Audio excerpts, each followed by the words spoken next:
All right, just to go through this again. All right, so if you want to set a keyframe on anything, you can click on this key. So you click it one time, sets the keyframe. You move it to the key that you want to be its destination, I guess. So let's say I wanted to do something on frame 30, right? What I do is I move it, set the key, and it gives me a visual like indicator of like what's happening.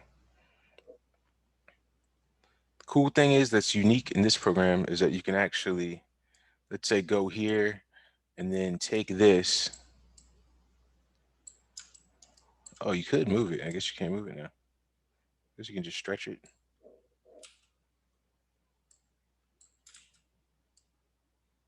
Ah, okay, there it is. Now it's moving. So I'm just clicking and moving it. So, but I don't know what I did to make, because now it's moving at the angle, but before it was like actually stretching.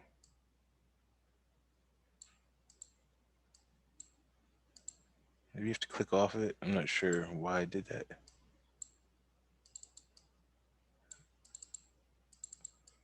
Oh, so now I'm double clicking. Oh, okay. So now I got it. So maybe double click will do that. Because now I can move the angle of the letter as well, which is nice. So now it's moving like this. Now if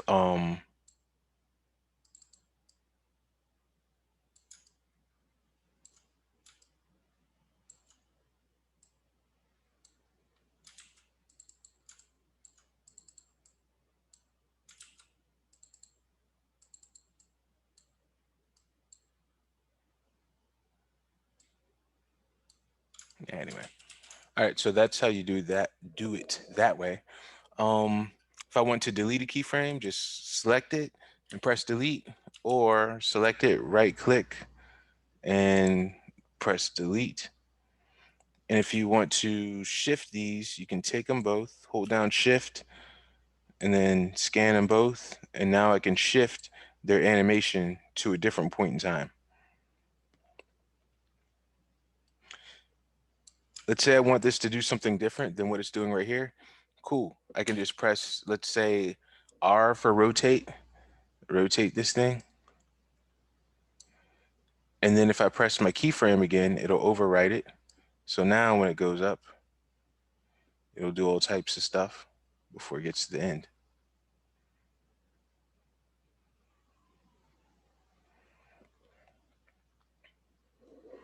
Okay. Um, then I can also click on this and keyframe any parameter with these keys. So I can move this right here, and then I can hit this. Wait, did I erase some other keys? Okay, yeah. So I can move this right here, and then I can say, you know what? I want to switch it up, and I want to like, I don't know, let's say raise this up or something. I can go right here and select keyframe. So now it just added in that keyframe. Now I'm flipping.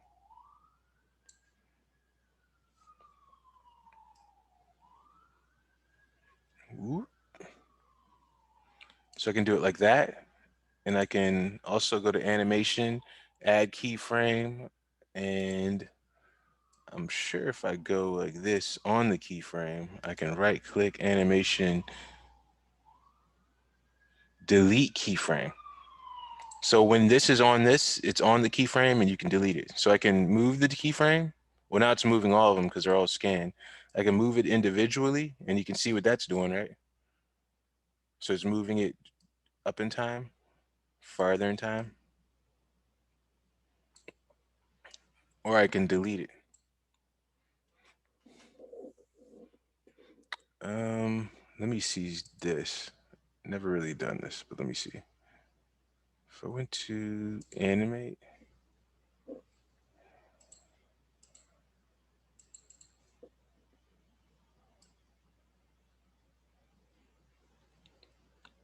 and fun fact, I've never been in this before, but I know how I believe it should be working.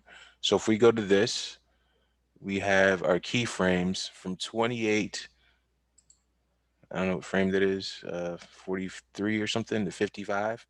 So if we look right here, 28, the 43, and the 55. So the keyframes are here. If I click on this, it's showing exactly what keyframes are doing what. So keyframes, rotation, scale, and position. And that's what it does every time you click on this key. Clicks sets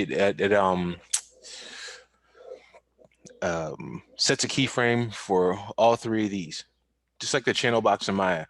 Translate, scale, and rotation.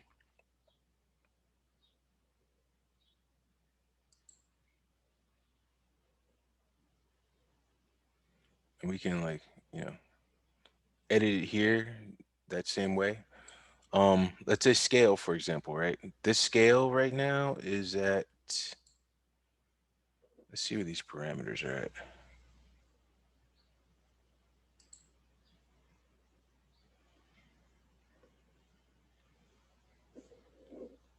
Let's see if I can see a 1 somewhere. Yeah, I got to do a little bit more investigating on this. But for now, you all are fine in the startup mode.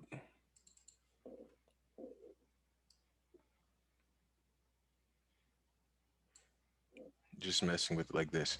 And the camera works the exact same way. So if I'm here, let's say, or wherever I'm at, I can click on my camera, click on it one time, get inside of the camera. I can place the camera where I want it to be. And I can set a keyframe. I have it selected, set the keyframe.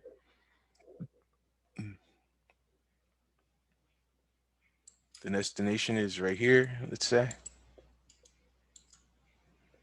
Set the keyframe.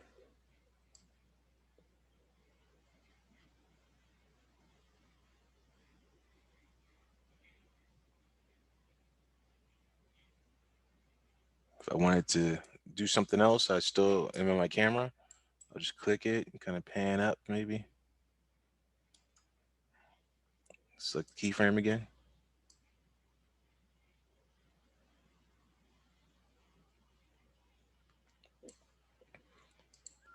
And then let's just say I have this and I want to make it deform a little bit. I'll go to FFD. Let's see.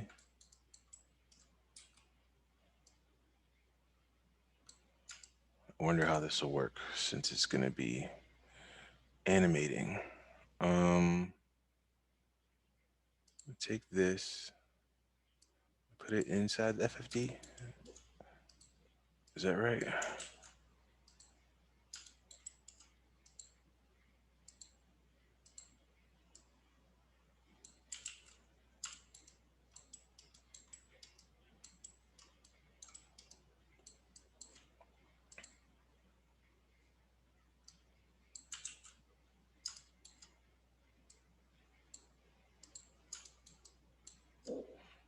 Click S so I can see it a bit better.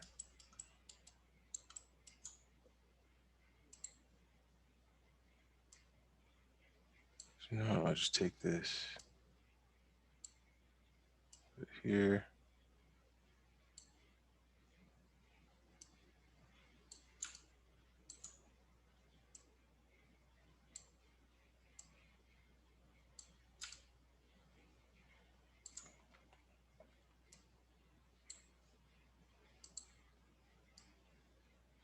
Okay, so it's this one. I always forget. Go get ourselves a box.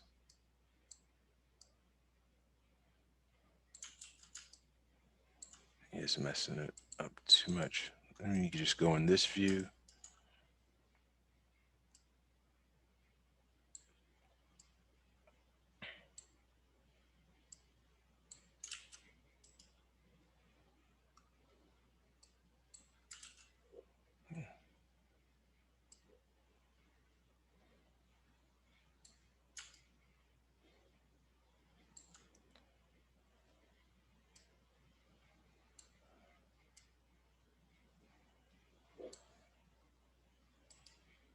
Okay.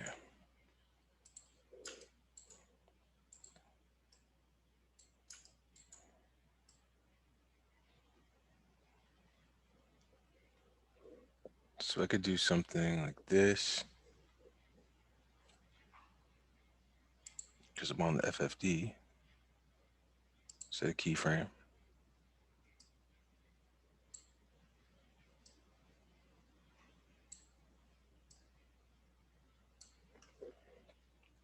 Set a keyframe.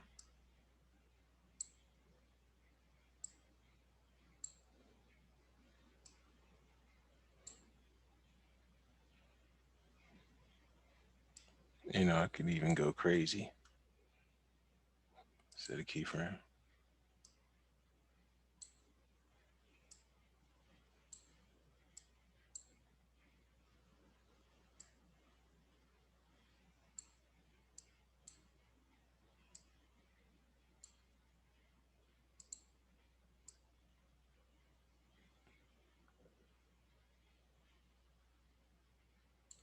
And you see I set all those keyframes, so I could set this one, move it all back, let's say,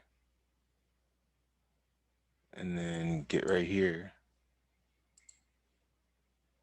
and then just be like 1, 1, 1.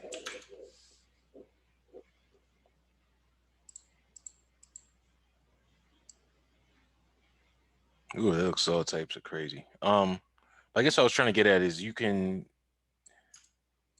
set these keyframes. Yeah, it looks super skewed, even though it just wasn't. So if we look at it not in the camera, let's get out of the camera. It already started out skewed. Why started it out skewed? Mess with it just a little more. Well, maybe that's not the best example. But just basically trying to show that you can morph and alter this and then set keyframes on it. Let me delete these.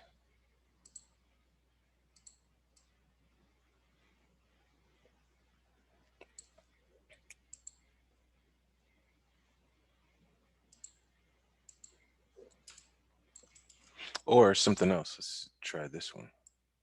Take this out. There's my K. No, wait. That's it. And I can go to, let's say, bend.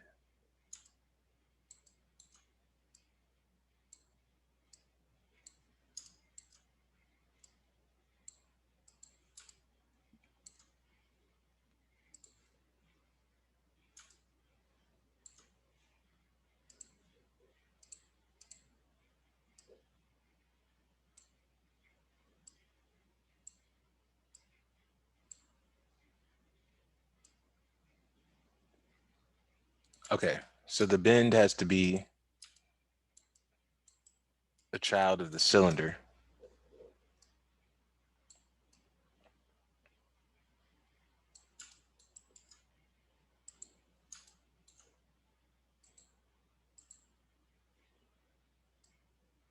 You see, this is doing this, right?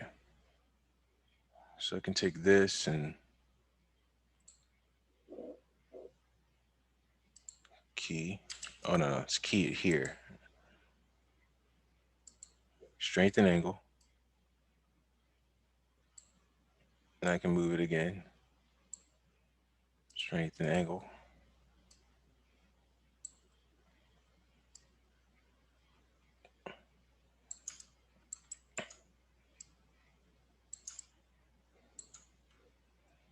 Strength angle.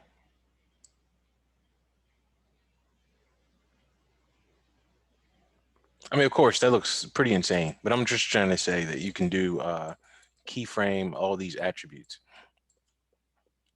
and everything should look good.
Never really use that.